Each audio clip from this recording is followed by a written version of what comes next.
Hola, buenas tardes. Un gusto saludarlos nuevamente desde las redes de Uno.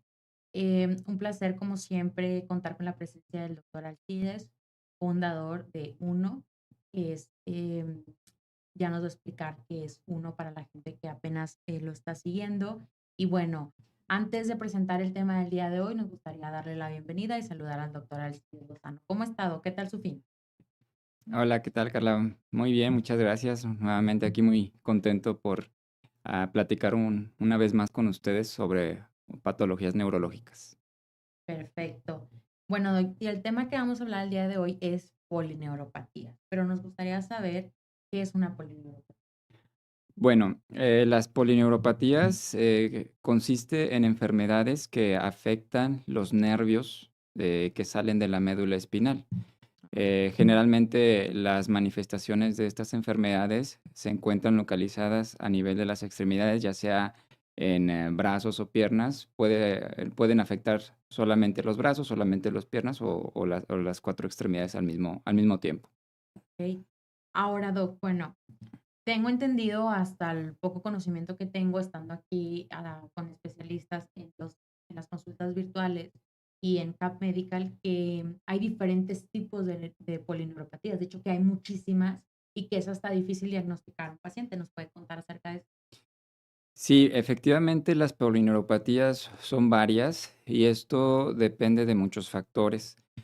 Las fibras nerviosas que se pueden ver afectadas en las polineuropatías pueden ser las fibras nerviosas que son sensitivas, o sea, lo que lleva la información de la sensibilidad hacia el sistema nervioso.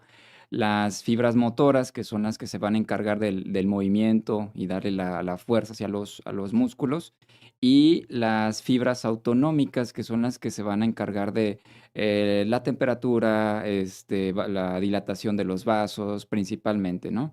Entonces, las polineuropatías pueden afectar ya sea una de estas fibras en particular o puede haber una combinación en donde se están afectando diferentes. No solamente eso es lo que hace también un poco complejo para su diagnóstico, sino también el hecho de que las causas pueden ser variables. Vamos desde causas adquiridas y también causas hereditarias.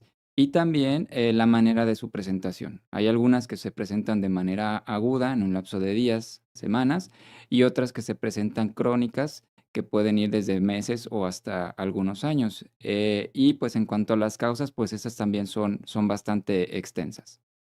Ok, Doc. Ahora, como especialista, si son muchas y es difícil, o sea, ¿qué tan difícil es diagnosticarlo? ¿Qué tanto tiempo, inclusive años, puede tardar en que diagnostiquen a un paciente? Porque tengo entendido que son arriba de 70, entonces, ¿cómo se pudiera hacer? Bueno, a veces para nosotros los médicos sí es complejo abordar ese tipo de pacientes por la gran variedad de presentaciones que puede tener, por las diferentes causas, pero siempre que tenemos la primera sospecha de un paciente que tiene una polineuropatía, tenemos que tratar de resolvernos nosotros como médicos tres cosas. Primero, tratar de localizar lo mejor posible la localización, el lugar de la lesión, ¿sí? Si esto está a nivel de las raíces de los nervios, si está afectando alguna parte en específico del sistema nervioso periférico. Una vez que tratamos de localizar la lesión, tenemos que determinar qué es lo que está provocando esta lesión. De las múltiples causas que hay, obviamente que tenemos que tomar en cuenta los antecedentes del paciente, que van desde enfermedades previas, la ingesta de medicamentos, exposición a ciertos tóxicos también, porque van también los déficits de vitaminas, e inclusive los antecedentes familiares, porque también hay causas hereditarias de polineuropatía. Y una vez que ya tratamos de identificar las causas, aunque muchas veces un porcentaje de los pacientes, a pesar de tener toda esta información y realizar pruebas para tratar de determinar la causa, muchas veces no llegamos a determinar como tal lo que está provocando la polineuropatía. La última pregunta que tenemos que hacernos nuestros médicos, si esta causa es tratable, para ofrecer el mejor tratamiento al paciente y que esto obviamente resuelva los síntomas que está presentando por esta enfermedad. Ahora, Doc, ¿nos pudiera hablar de cuáles son a lo mejor las polineuropatías más comunes que hay por lo menos aquí? Bueno, hablando de la frecuencia de las polineuropatías, esta puede ser variable. Tenemos un gran porcentaje de polineuropatías que son hereditarias. También están las autoinmunes, que dentro de ellas, por ejemplo, un ejemplo es el síndrome de Guillain-Barré y la variante crónica, bueno, que no es el Guillain-Barré crónico, tiene un nombre en específico, que es la polineuropatía inflamatoria crónica desminilizante, que es el CIDP. Esa es otra, que esta es una forma crónica de polineuropatía. Y también tenemos, debido a la gran cantidad de pacientes que padecen esta enfermedad, la polineuropatía por diabetes. La diabetes es una enfermedad que no solamente va a provocar alteraciones en los niveles de glucosa, sino también esta enfermedad, por su mismo efecto patológico que tiene los niveles elevados de glucosa, también va a afectar el sistema nervioso y va a dar una polineuropatía diabética, al igual, por ejemplo, los pacientes nefrópatas que tienen ya una función renal muy deteriorada, que manejan niveles de urea elevados en su cuerpo, también esto puede provocar. Otras causas también frecuentes, por ejemplo, el consumo excesivo de alcohol, la neuropatía por alcohol, y bueno, otras que no son tan frecuentes, pero obviamente también hay que mencionarlas, son los pacientes que tienen el antecedente de haber recibido cierto tipo de quimioterapia y que la misma quimioterapia, por el efecto tóxico que también pudiera tener, afecta al sistema nervioso periférico. Perfecto. Nos hacían una pregunta, ¿cuáles son las causas o perdón, no las causas, los síntomas de las polineuropatías? Pero mencionando tantas, me imagino que no todas vas a tener los mismos síntomas, ¿o sí? No todas las polineuropatías van a tener los mismos síntomas. Bueno, por ejemplo, los síntomas que son frecuentes, cuando son sensitivos, lo más frecuente que presenten los pacientes es adormecimiento, cosquilleo, generalmente se localiza en los dedos o también puede ser a nivel de los pies y también pueden llegar a presentar dolor. Es un dolor que es muy característico, que inclusive tienen una sensación como de quemazón en los dedos o en la planta de los pies. Y obviamente esto va de la mano con otros hallazgos que a los otros médicos nos hacen pensar que es debido a una lesión en los raíces, en los nervios como tal periféricos. Generalmente también hay una disminución de los reflejos de extensión muscular, y también puede haber debilidad. Son como los síntomas más relevantes.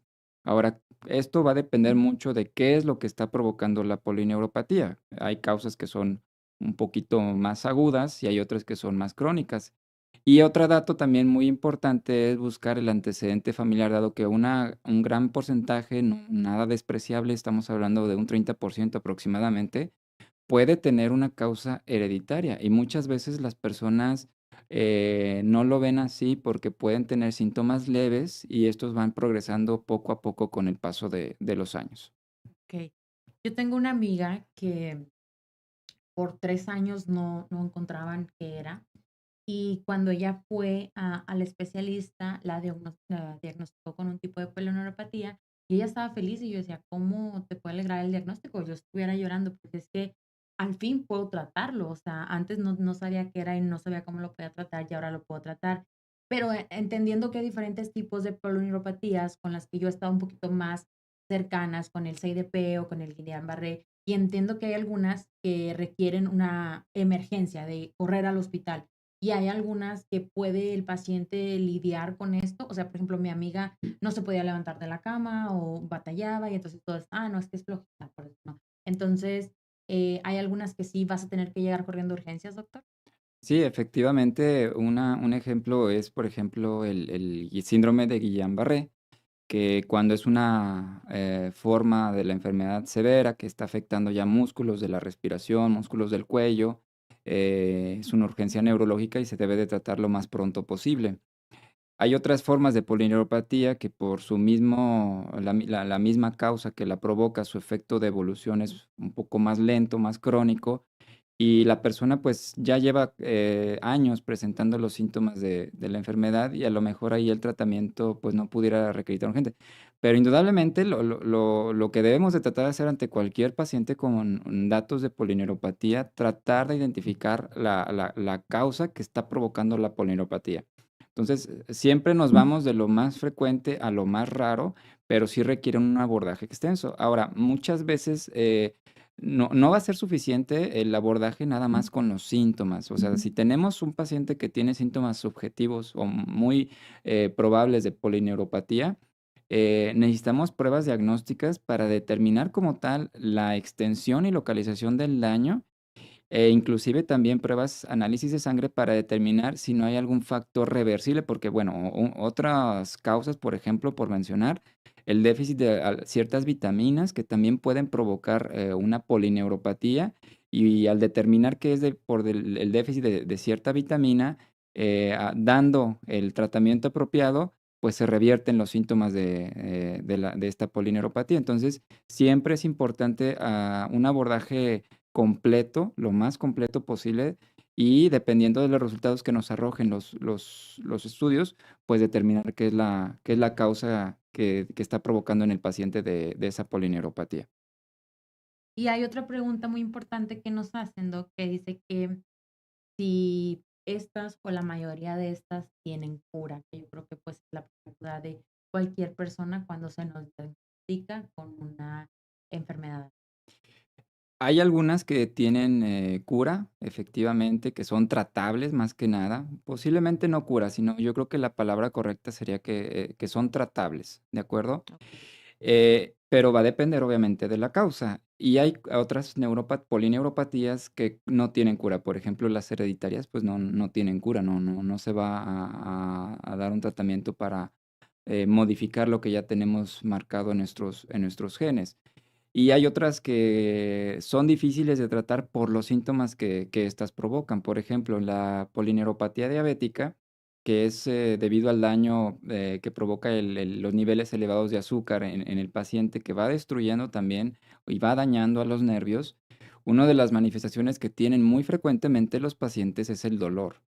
Y el dolor neuropático es muy difícil de tratar. Los tratamientos, bueno, antes de iniciar algún tratamiento, siempre debemos de ofrecerle al paciente una meta real, que es disminuir el dolor, no eliminarlo por completo. Si se puede eliminar con medicamento, pues qué mejor, pero muchas veces no se va a poder eliminar el dolor en estos pacientes y tenemos que tratarlos lo mejor posible para que el dolor sea lo más tolerado posible. Pero esto es una consecuencia de en la mayoría de los casos, desafortunadamente, por una diabetes que no fue tratada bien en su momento, ya sea porque el paciente nunca estuvo bien controlado o porque simplemente no estaba tomando bien su tratamiento, por hablar de ejemplos que provocan las polineuropatías. Pero indudablemente, si tenemos una causa tratable, eso es lo más importante y pues afortunadamente el día de hoy tenemos tratamientos que dan buenos resultados en estos pacientes. Doctor Fernando, justo estas consultas virtuales que se hacen desde sus redes son para concientizar un poquito, para apoyar a la comunidad a través de especialistas que tienen información fidedigna. Y aunque está el tema de hoy y usted está hablando de polineuropatía, sí me gustaría que a lo mejor le diera un mensaje a la comunidad porque está hablando que muchas de estas polineuropatías, no todas, pero algunas de ellas vienen de la obesidad y hay muchas enfermedades con muchos diagnósticos que vienen de la obesidad o de no tener como cómo saberla tratar o llevar guía o ir con nutricionistas. Entonces, pues como usted bien dice, las genéticas no se pueden evitar, son por genéticas, pero ¿qué tal las que sí podemos? ¿Cómo nos puede dar un mensaje pues para llevar un control adecuado pues de la glucosa? Sí, si determinamos que la causa de la polioneuropatía en el paciente puede modificarse algún factor que determine, o que más bien que evite una progresión de la enfermedad, pues hay que tratar de resolver el problema, ¿no? Y obviamente ofreciendo un diagnóstico temprano es lo que va a ayudar mucho a los pacientes, porque muchas veces pasa, como bien lo mencionaste hace unos momentos, que el paciente está divagando, bueno, más bien ahí pasándose entre diferentes especialistas porque no saben cuál es la causa de los síntomas que presenta y eso va a provocar un retraso en el diagnóstico y muchas veces el alivio de saber que cuál es la enfermedad que está provocando esos síntomas, logra un mejor entendimiento del paciente y obviamente también ayuda a que se reciba un tratamiento de la manera más oportuna. Entonces, lo principal, sería recibir atención oportuna y segundo, recibir también un tratamiento adecuado para controlar lo mejor posible la enfermedad. Okey. Ahora nos hacen otra pregunta, doctor Alcides, ¿qué son las polineuropatías autoinmunes? Las polineuropatías autoinmunes, un ejemplo de ellas es el CIDP, que es la polineuropatía crónica inflamatoria desmielinizante, en la cual el sistema inmunológico, por una razón, está empezando a atacar los nervios periféricos, generalmente de brazos y de piernas, y esto va provocando episodios de como tipo recaída, en el cual el paciente, presenta, debilidad en los brazos y en las piernas, que va generalmente en todos los grupos musculares y también puede presentar en algunas formas cambios, sensitivos, ¿sí? Y, como es de causa autoinmune, el dar un medicamento, apropiado, en este caso, uno de los tratamientos más apropiados, ya sea la aplicación de esteroide o la inmunoglobulina intravenosa, va a ayudar a limitar el daño provocado por nuestro propio sistema inmunológico al sistema nervioso periférico, lo que va a detener una progresión de la enfermedad.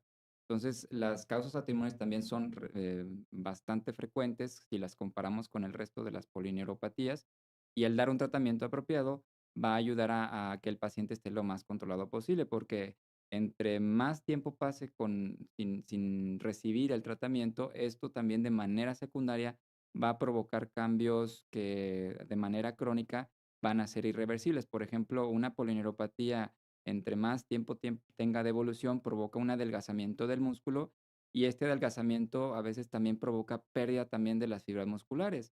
Y ya a veces la pérdida de las fibras musculares es tan acentuada o evidente que aunque ya se inicie el tratamiento, ya no se puede recuperar ese músculo. Okey. Ni con rehabilitación, ni tomando terapia, no hay forma. Ya un músculo perdido por la atrofia, que quiere decir que ya el grosor de las fibras ya está muy, muy disminuido, la rehabilitación difícilmente va a ayudar a recuperar esas fibras que ya se perdieron.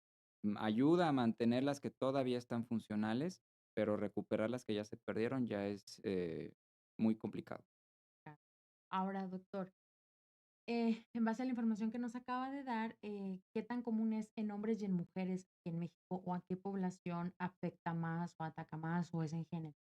Es en general, esto va a depender mucho de los factores de riesgo que existen en la población.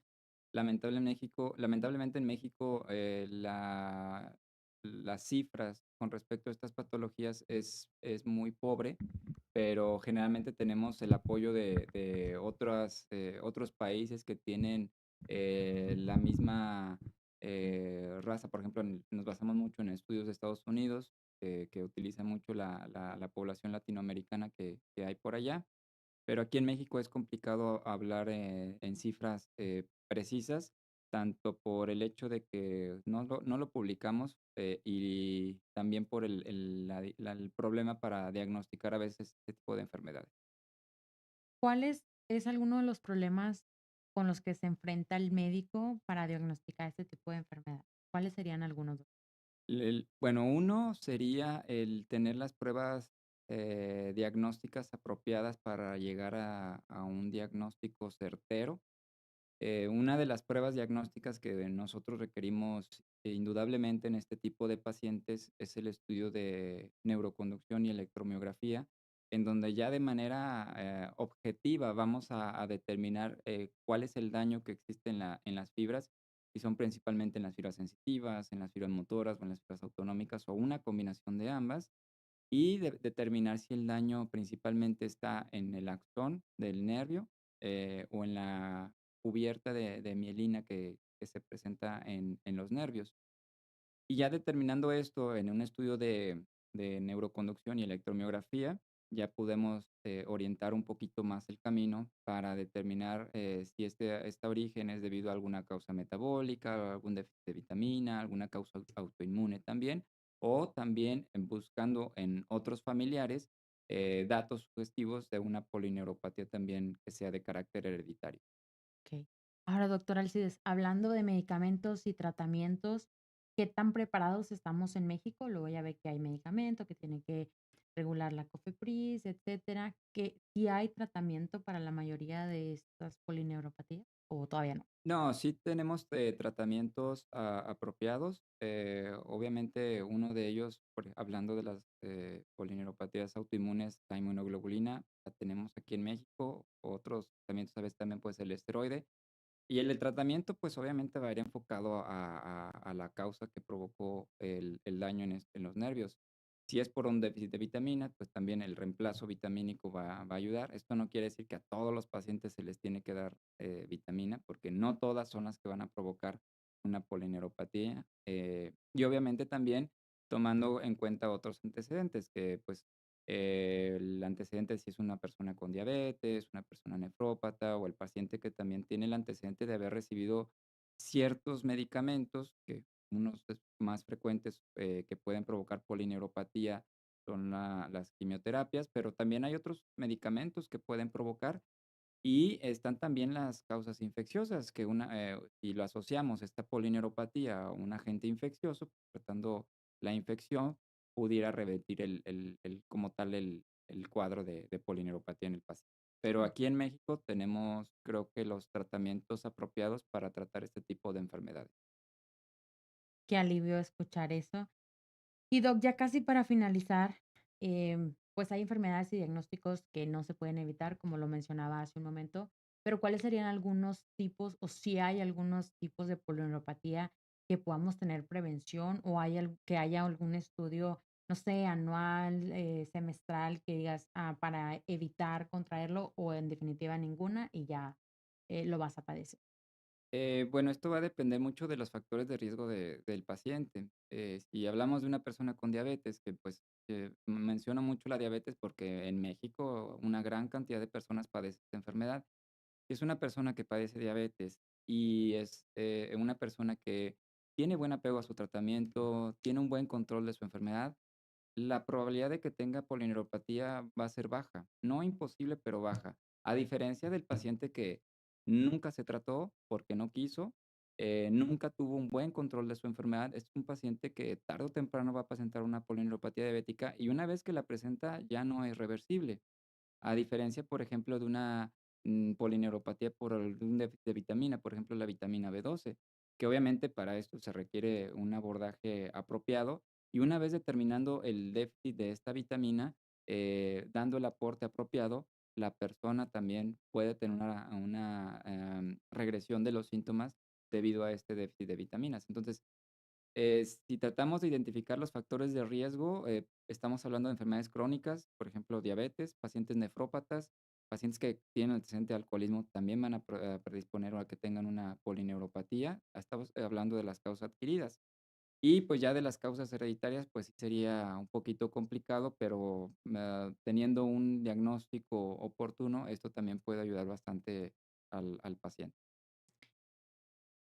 Qué importante, saber o visualizar estas consultas virtuales, porque hay cosas que podemos prevenir, hay enfermedades que se pueden prevenir, incluso, tratar, como bien mencionaba el doctor Alcides, pero, pues, no sé, somos un país lleno de comida rica y de cervecita y alcohol y demás, pero, pues, yo creo que todo en exceso al final del día es malo y bueno, también nos falta mucho la cultura de estar con nuestros especialistas de la mano y demás. A veces también es muy caro y lo entendemos, pero ya que tenemos información de primera mano como esta del doctor Alcides, es importante que si estamos notando que alguno de estos síntomas pues los estamos presentando, el mucho dolor, lo que ya mencionaba el doctor, pues si acudamos a visita con algún especialista que nos pueda ayudar. No tiene que ser con el doctor Alcides, más sin embargo sus redes están apareciendo en pantalla donde pueden hacer una consulta, pero con cualquier médico internista, con cualquier otro neurólogo, es importante que pues prevengamos cualquier tipo porque eh, no hay nada mejor que tener salud y vivir pues una vida lo más normal posible dentro de algún diagnóstico. Doctor Alcides, por esta semana nos vamos a despedir de las redes de uno. Me gustaría que se despidiera de la gente que lo estuvo visualizando el día de hoy. ¿Y qué tema vamos a ver la otra semana? ¿Ya lo tiene listo o todavía no? Todavía no hemos decidido, pero ya muy pronto les notificaremos por nuestras redes cuál será el tema a discutir la próxima semana. Y pues para mí es un gran placer hablar toda la semana sobre enfermedades neurológicas y, pues, cualquier cosa, pues, estoy a sus órdenes. Muchas gracias. Su mero mole, como dirían aquí en México. Okey, bueno, nos vemos la próxima semana. Muchas gracias por visualizarnos. Hasta la próxima.